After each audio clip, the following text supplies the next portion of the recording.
Chères candidates, chers candidats, bienvenue dans cette vidéo de préparation au concours d'accès aux deux programmes Bachelor de Rabat Business School, le programme IPM, International Program in Management, et le programme IPL, International Program in Logistics.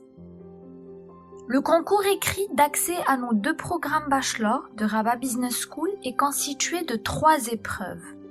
Un test de raisonnement logique et culture générale, un test de français et un test d'anglais.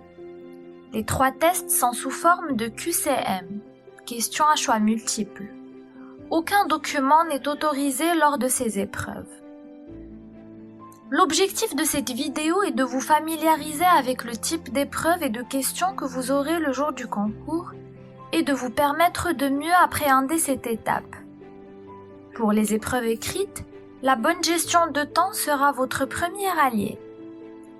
Dans cette vidéo, nous vous donnerons quelques exemples de questions pour chaque épreuve écrite, ainsi que quelques conseils pour réussir votre entretien oral.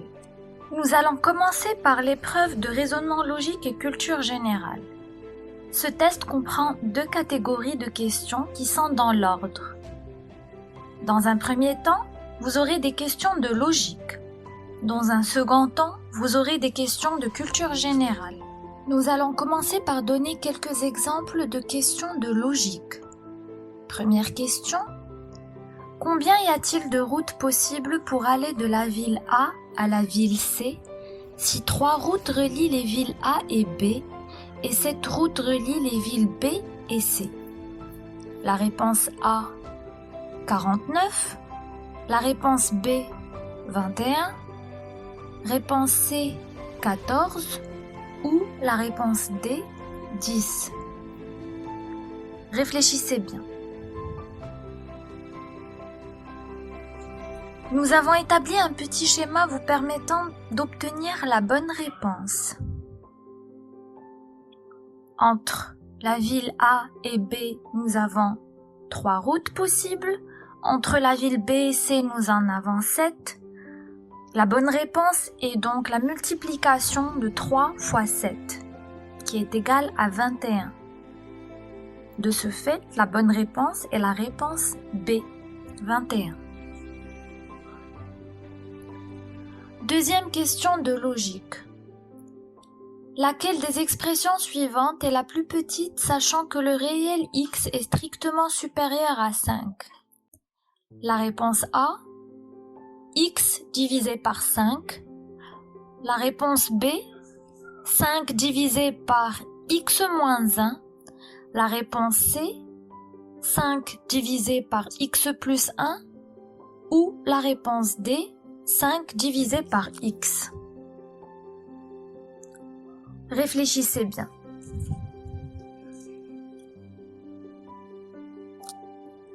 Comme x est strictement supérieur à 5, la valeur la plus petite parmi les propositions est 5 divisé par x plus 1. La bonne réponse est la réponse C. Troisième question de logique. Dans une activité de reboisement, 3 hommes plantent 1500 nouvelles pousses en 4 jours. Combien de jours prendront 5 hommes pour réaliser une plantation de 4000 arbres? A. 7 jours. B. 6,4 jours. C. 6 jours. Ou D. 5,2 jours. Prenez quelques minutes pour trouver la bonne réponse. On pose les proportions pour faciliter le calcul. 3 hommes pour 1500 arbres en 4 jours. Si on divise par 3, ça nous donne un homme pour 500 arbres en 4 jours. Si on divise par 4, ça nous donne un homme pour 125 arbres en un jour. En multipliant par 5, nous aurons 5 hommes pour 625 arbres en un jour. Si l'on veut obtenir le nombre de jours pour permettre à 5 hommes de planter 4000 arbres, nous allons utiliser la règle de 3. Ainsi, x est égal à 4000 divisé par 625, ce qui est égal à 6,4. La bonne réponse est donc la réponse B. Il nous faut 6,4 jours pour que 5 hommes puissent planter 4000 arbres. Nous allons à présent découvrir des exemples de questions de culture générale. La deuxième partie du test de raisonnement logique et culture générale. Première question. La superficie du Maroc est estimée à. Réponse A. 711 000 km². Réponse B. 630 000 km². Réponse C. 815 000 km². Ou réponse D. 790 000 km². Réfléchissez bien.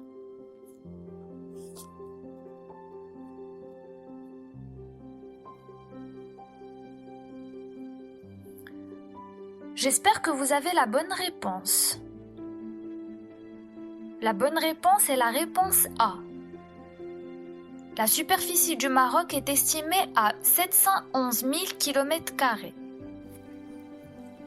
Deuxième question. Dans l'expression CAC 40, que veut dire l'abréviation CAC? A. Cotation assidue en continu. B. Contrôle annuel en continu. C. Capacité assistée en continu. Ou D.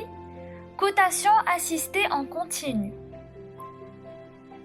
Prenez le temps de réfléchir.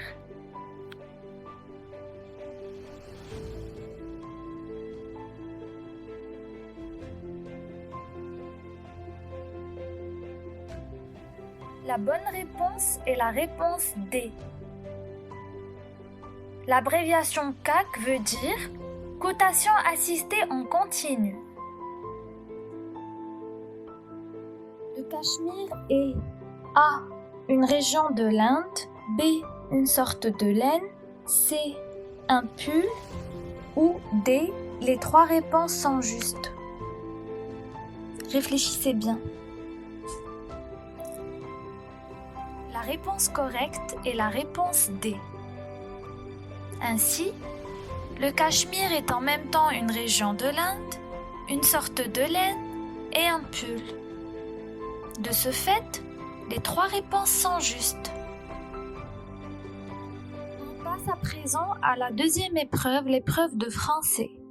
Ce test comprend 3 catégories de questions qui sont dans l'ordre: compréhension écrite, grammaire et vocabulaire, et enfin, expression écrite. La première partie, compréhension écrite, consiste à lire un ou plusieurs textes attentivement et à répondre à des questions relativement à ces textes. Par exemple, la nature du texte ou du document, l'interprétation de phrases ou d'expressions, le repérage de données, etc.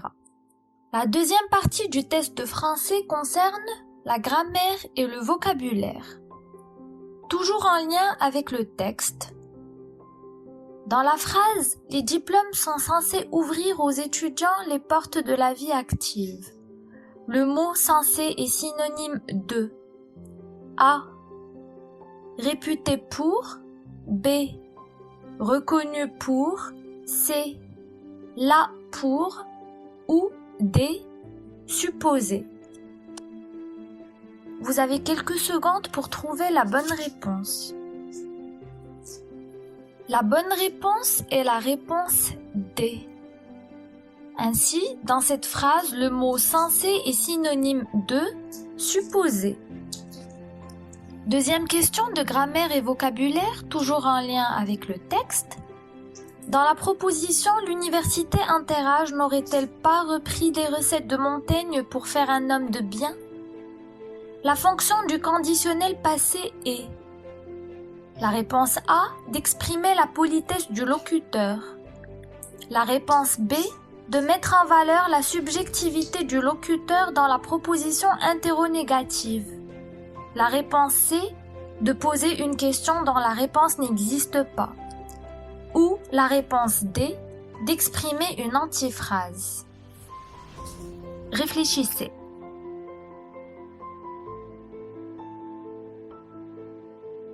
La bonne réponse est la réponse B. Ainsi, la fonction du conditionnel passé dans cette phrase est de mettre en valeur la subjectivité du locuteur dans la proposition interrogative. Enfin, la troisième partie du test de français, l'expression écrite. Premier exemple de question. Parmi les suggestions A, B, C et D, trouvez la reformulation qui exprime la même relation de sens contenue dans la phrase. Un jeune a été condamné pour avoir publié des photos interdites sur Facebook. La réponse A. Étant donné qu'il a publié des photos interdites sur Facebook, il a été condamné. La réponse B. En dépit de sa condamnation, il a publié des photos interdites sur Facebook. La réponse C.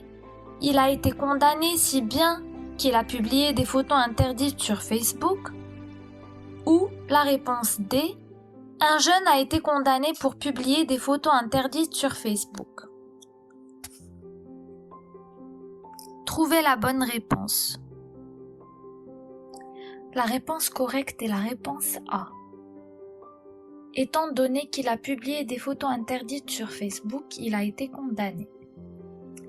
Quelle est l'expression correcte? A. Je vous saurai gré de bien vouloir. B. Je vous serai gré de bien vouloir. C. Je vous saurai gré de bien vouloir. Ou D. Je vous serai gré de bien vouloir.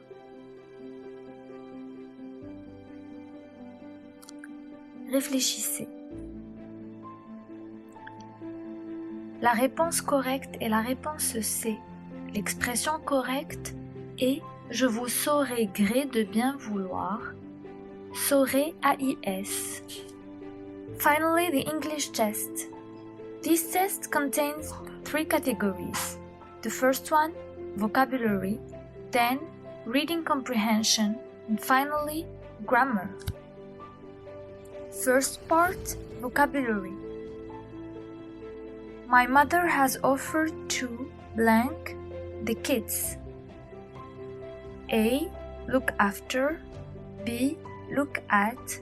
C. Look up. Or D. Look for.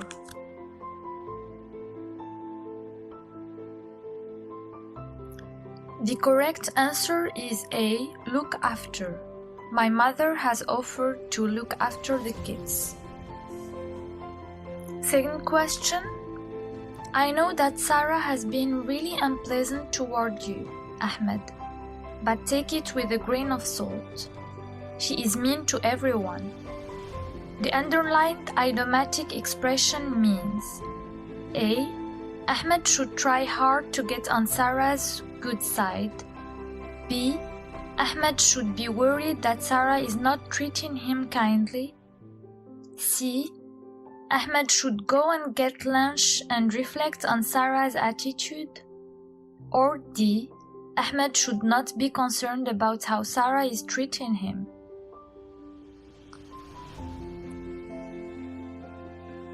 The correct answer is D. Ahmed should not be concerned about how Sarah is treating him.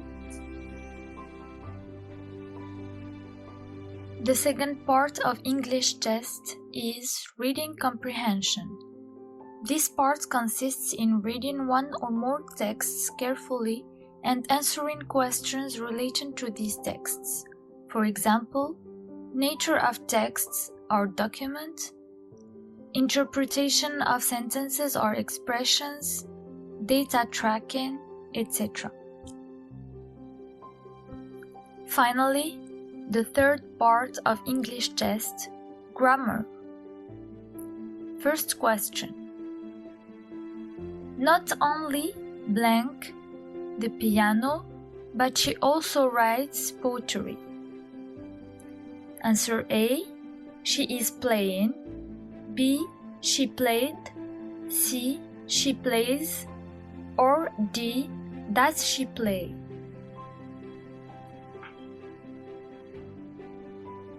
The correct answer is D. Does she play? Not only does she play the piano, but she also writes poetry. We got so wet because of the rain. If only we blank an umbrella. A. Had. B. Had had. C. Have had. Or D. Haven't had. We got so wet because of the rain. If only we had had an umbrella is the correct answer. B. Had had. Vous pouvez vous entraîner sur l'intégralité du test blanc disponible sur votre espace candidat. Pour ceux qui ne se sentent pas encore inscrits, inscrivez-vous sur le lien affiché. Si vous réussissez votre concours écrit, vous serez convoqué pour passer votre entretien oral à une date ultérieure. Nous avons sélectionné pour vous quelques conseils clés pour réussir votre oral d'accès à Rabat Business School. L'entretien oral consiste en un entretien de motivation individuelle. Dans un premier temps, nous verrons comment se préparer. Ensuite, nous listerons quelques exemples des thèmes que le jury est susceptible d'aborder. Comment se préparer? Préparez-vous. Même si le naturel est recherché, un entretien ne s'improvise pas. Vous devez avoir réfléchi à vos forces, faiblesses, centres d'intérêt, projets personnels et professionnels, etc. et avoir établi un bref bilan de vos compétences. Soyez aussi naturel que possible. Le jury n'est pas là pour vous déstabiliser, mais pour mieux vous connaître. C'est votre personnalité qui fera la différence. Aucun profil type n'est recherché, mais des étudiants prêts à s'engager pour leur école et leurs projets. Les thèmes que le jury est susceptible d'aborder. Tout d'abord, la présentation. On peut vous demander de vous présenter. Présentez-vous, dites-nous qui vous êtes, pourquoi serions-nous susceptibles de vous prendre. On peut également vous poser des questions sur vos valeurs, vos principes. Sur votre vie sociale, avez-vous des critères pour faire la différence dans vos amis par exemple? Des questions d'actualité également, les sujets qui font l'actualité nationale, internationale. Soyez donc informés des débats en cours sur l'actualité.